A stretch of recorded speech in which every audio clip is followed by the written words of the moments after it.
That very light. Hi, I'm Oka.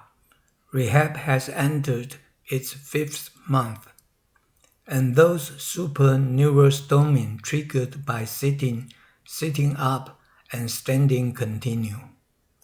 But they have become controllable because I found relief movements.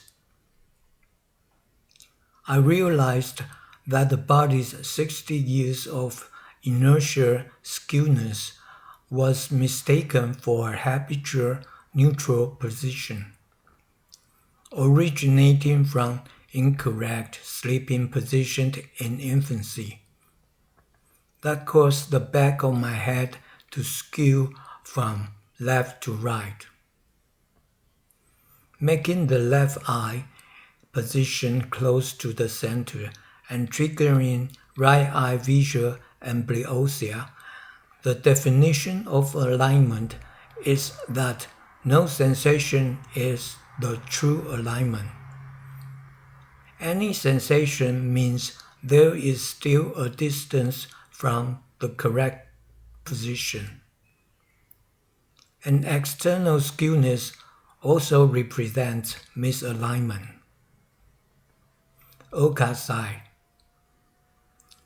How many muscles were locked over 60 years is how many muscles must be unlocked now. When numb muscles regain sensation and move toward the correct position, the real drama of the storms has just begun. Relax. Body already knows. Position inventory. This month, I strictly enforced postural standards, including head up to heaven, eyes level, chin tucked, shoulder rolled back, and abdominal breathing.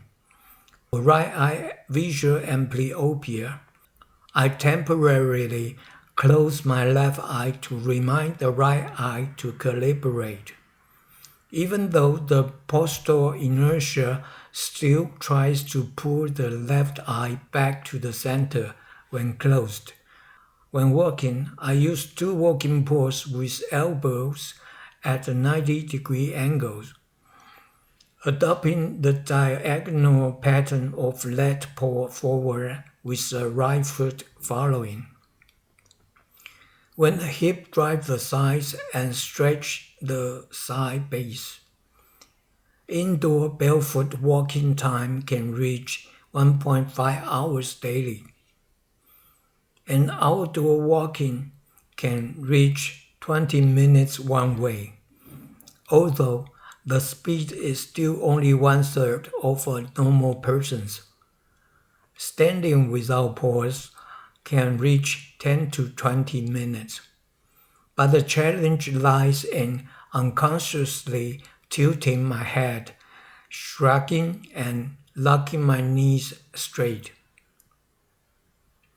Sitting requires sitting on the ischial tuberosities with the back hanging against the chair, while lying still faces action amnesia, requiring the back of the head to be positioned on the butterfly pillow before lying flat.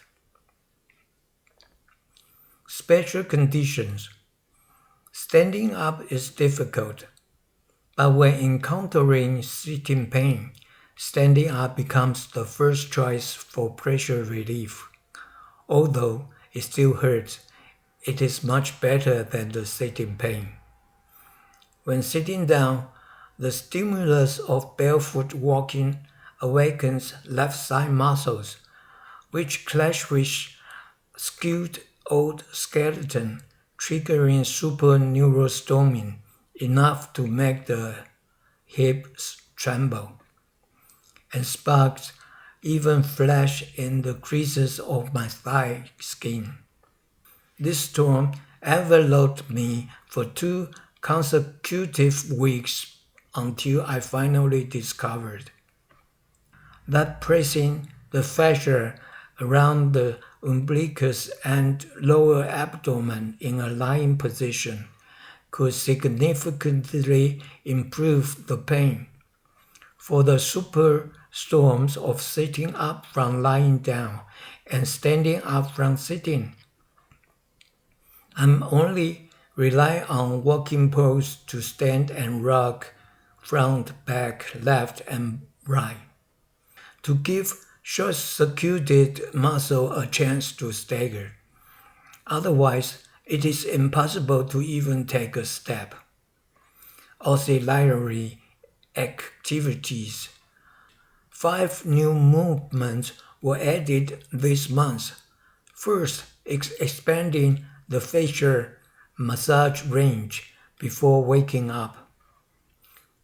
Pressing from calves, thighs, hips, and abdomen all the way to the neck and facial muscles, which allows the storm after standing up to be relieved faster.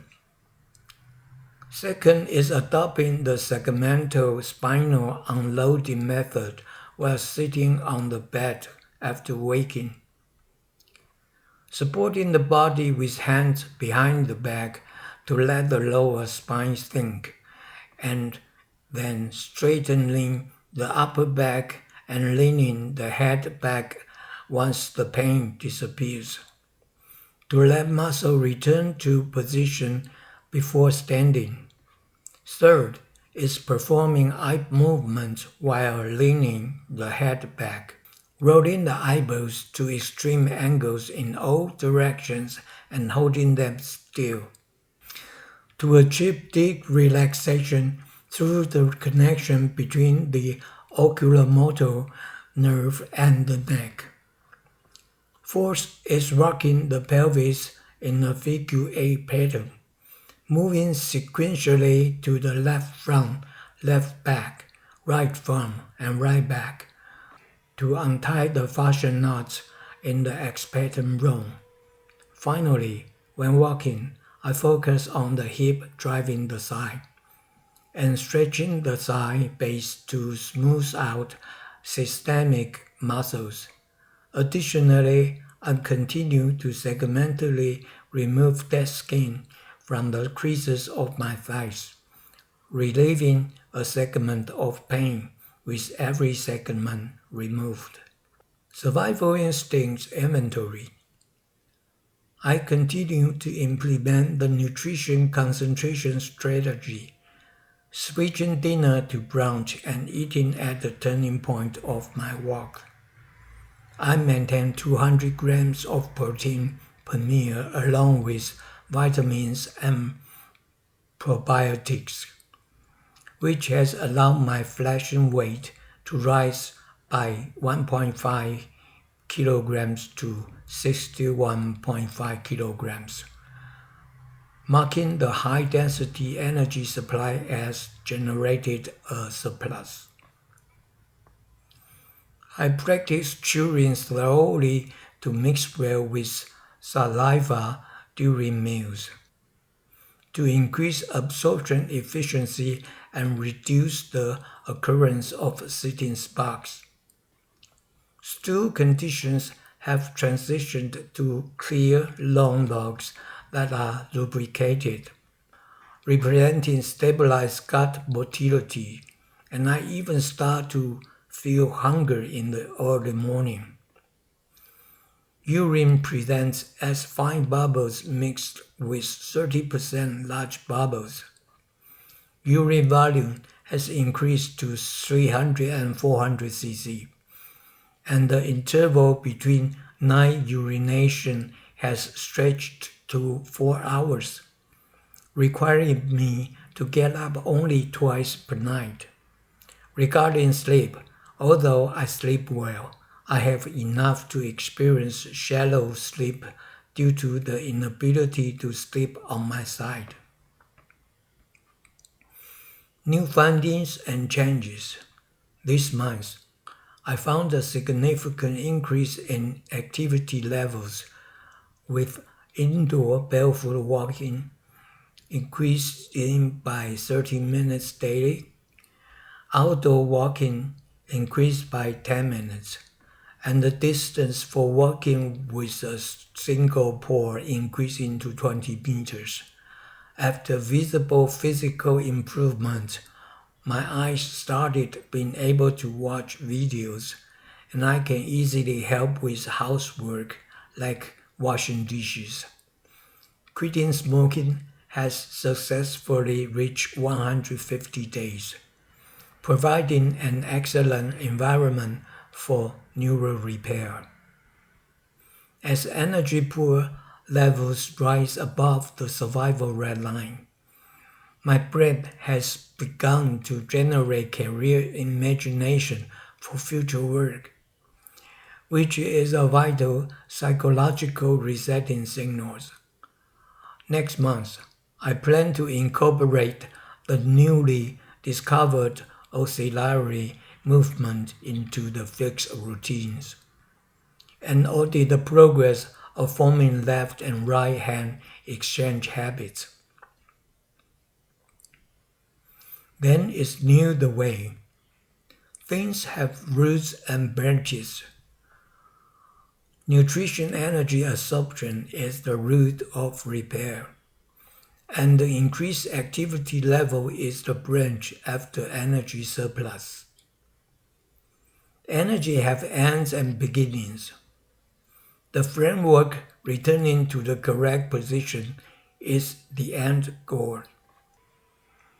And visual compensation calibration is the beginning of all reconstructions.